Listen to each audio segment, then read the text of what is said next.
Okay, this is my third visit to Ukraine since the start of the crisis. It coincides with the launch by the Office of the United Nations High Commissioner for Human Rights of the second report on human rights situation in Ukraine, which is based on the findings of the UN Human Rights Monitoring Mission in Ukraine. The report lays out the progress made, but also the current human rights challenges in Ukraine, particularly in the east and south of the country. Yesterday, I had the opportunity to discuss the report and its recommendations with government officials, the ombudsperson, and representatives of civil society. My discussions have been constructive, and we have been able to exchange views on a number of concrete ways in which the government can take immediate steps to implement these important recommendations. I have stressed that it is critical for the government to react immediately to the recommendations in order to contribute to de-escalation of tensions ahead of forthcoming presidential elections. The first report issued by Human Rights Office on 15th of April was based on my two previous missions and the first weeks of monitoring by the United Nations Human Rights Monitoring Mission in Ukraine. We tried to reflect the larger picture, focusing on root causes of human rights violations, including the long-term failure to respect the rule of law, lack of accountability of the security forces, corruption, mismanagement, and its impact on economic and social rights. We also raised the importance of accountability for Maidan-related violations and other human rights violations at that time, especially in Crimea and in the East. The previous report also contained quite broad, short, and long-term recommendations. In this second report, being released today, we first and foremost focus on current human rights challenges in the east and south of Ukraine and developments with regard to recommendations made in the first report. It also contains its own concrete recommendations, which are especially important ahead of the forthcoming presidential elections. The report describes the deeply disturbing deterioration of the human rights situation in east and south of the country, the increase in the number of armed groups undertaking illegal acts. The Human Rights Monitoring Mission in Ukraine has been informed of 112 cases of unlawful detention, of which we are still concerned for the whereabouts and condition of 49 people that seem to still be detained. Such abuses clearly indicate the breakdown in law and order in this part of the country. In addition, according to our information obtained through government and through civil society sources, during violent clashes and the security and law enforcement operations in the east and south, 127 people have been killed. This is deeply disturbing. So what is happening? Although the number of protesters has not sharply increased, we are still speaking of only a couple of thousands in few cities. There are more and more armed people around such protests and more weapons available. All too often the police is either inefficient or takes no steps to prevent the clashes. In Odessa, it seems to have contributed to the tragic events of the 2nd May and the death of 48 people should and could have been prevented. I'm calling on the authorities to investigate who are the direct perpetrators of the killings and why security forces did not act in a more timely and decisive manner. This tragedy requires full clarity and broad accountability. In a number of other, fortunately less dramatic cases, the lack of a specific law regulating the exercise of the freedom of assembly exacerbates the situation, as any limitations placed on the freedom of assembly become at times arbitrary and thus more controversial. However, there is a clear difference between peaceful assembly and what can only be characterized as violence, constituting a clear threat to security and public order. Peaceful demonstrations must be permitted as a matter of international law, and law enforcement officers must receive adequate training for handling rallies and protests in line with international human rights standards. On the other hand, the use of force by the government, when absolutely needed, is strictly regulated by international laws and standards.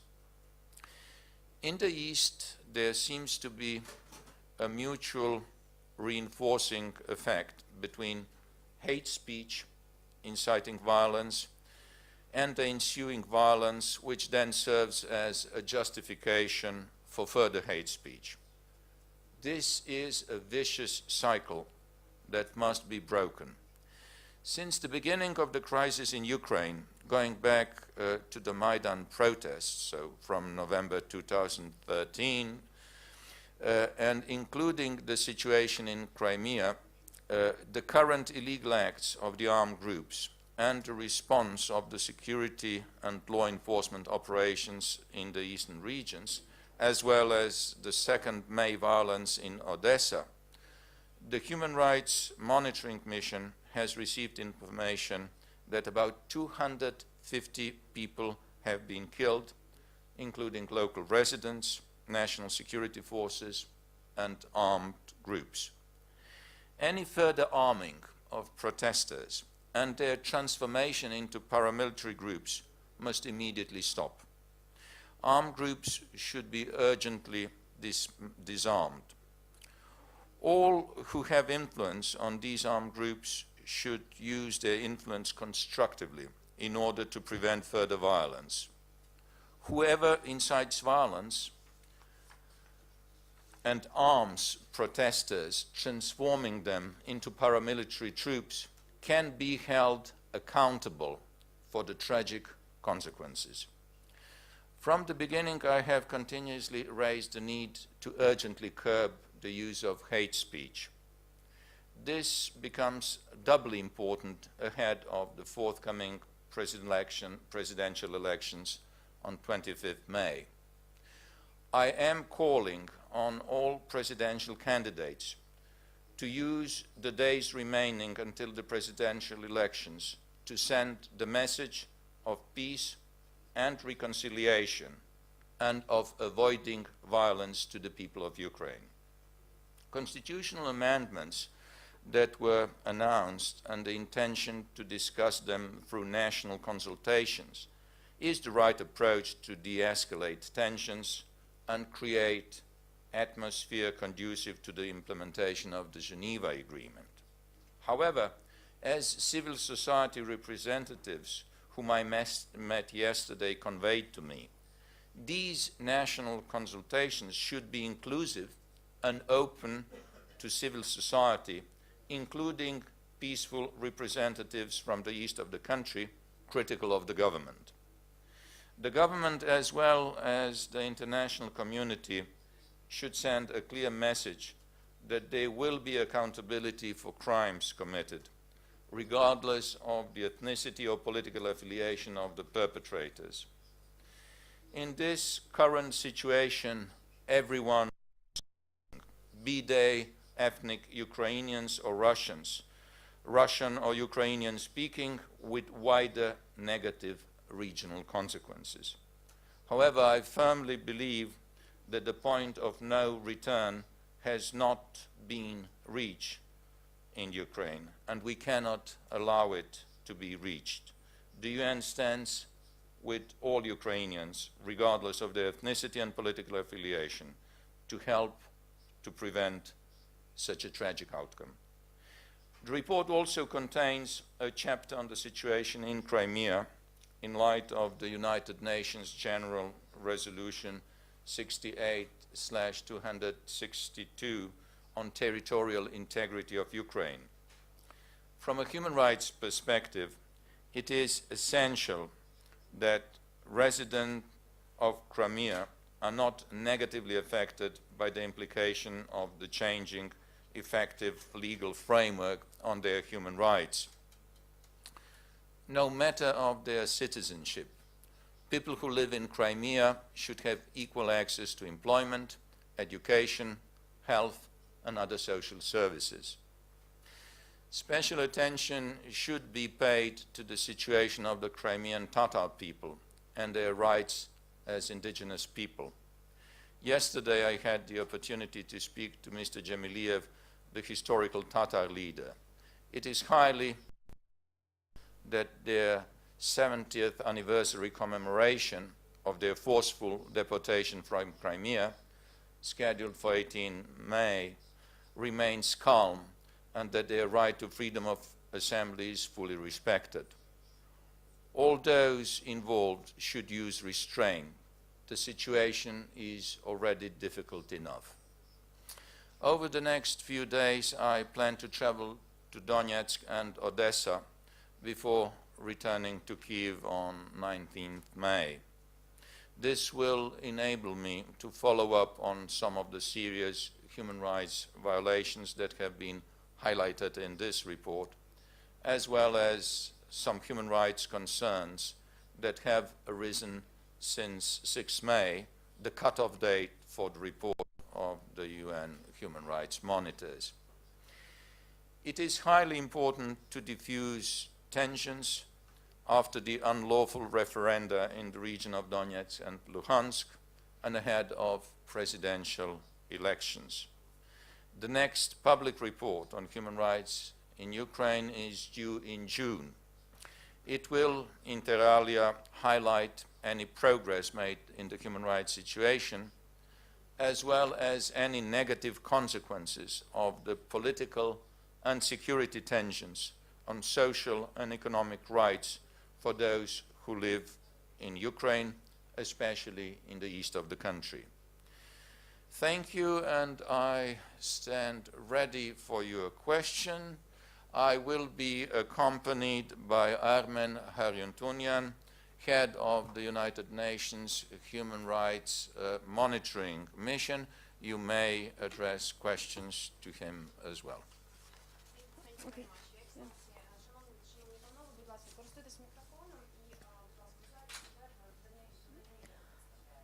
Okay, so yeah, we begin with questions. Thank you.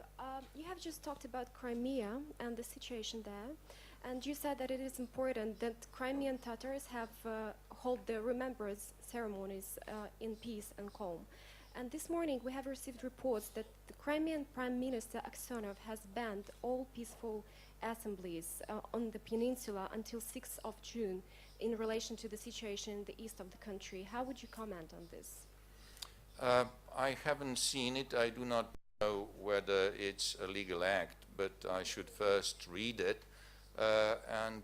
In our initial reaction, I can say that from human rights perspective, any security concerns must be balanced with the right of freedom of assembly.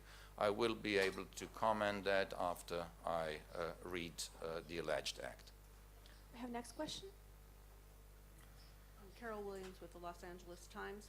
Have you had any reports from your monitors in Mariupol or other areas of the east regarding the newly deployed civilian unarmed patrols from steelworkers and miners organizations? Is this having any positive influence on the security situation there? And is this perhaps a way out of the crisis to have unarmed militias? Patrolling. Sorry, can you, you mean... Mr. Akhmetov's employees have started patrolling in Mariupol to keep the peace, and they've driven away the armed occupants from the regional headquarters there. Have you had any reports from your monitors in these areas?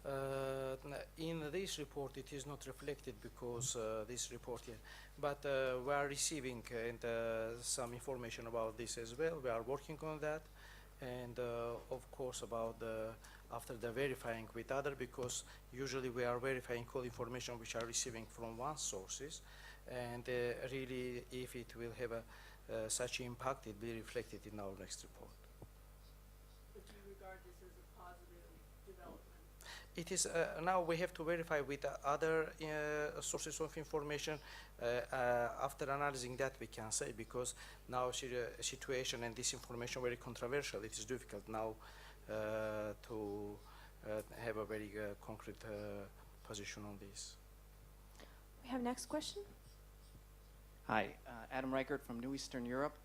My question is about access that the monitors have been having. Have there been any problems? Can you talk about any barriers, or has there been generally cooperation amongst the local groups with the monitors? So far, we didn't have such problems. We are cooperating with all actors. Of course, when we are facing these ongoing operations, security and law enforcement operations, it causing problem in regard of access to these regions as well. But saying that we have artificial obstacles for access, we cannot to say that. And our monitors in all this, in Donetsk, in Kharkiv, in Odessa, we are cooperating with all local actors. However, we do not have access to Crimea.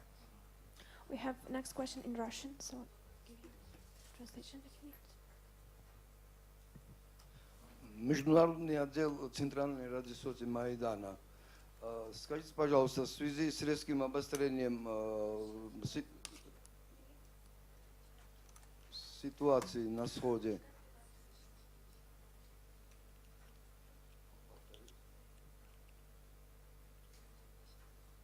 Международный отдел Центральной радиосоти Майдана.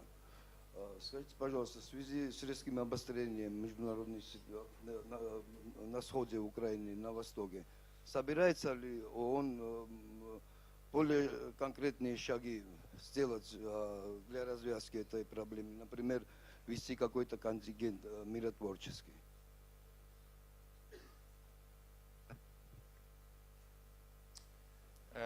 Concerning UN activities, UN has been invited by the government of Ukraine to provide for monitoring of human rights situation on the whole territory of Ukraine, and that's what we are doing.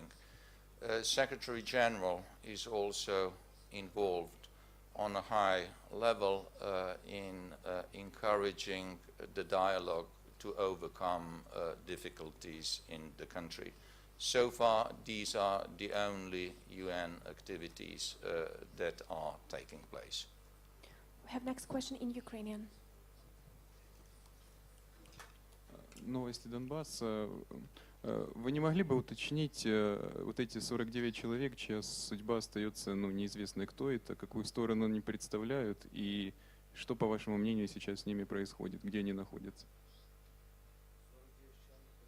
Вначале говорили, которые, то ли, я так понял, удерживаются где-то, то ли похищены, то ли в заложниках находятся. Кто это и подробнее о них?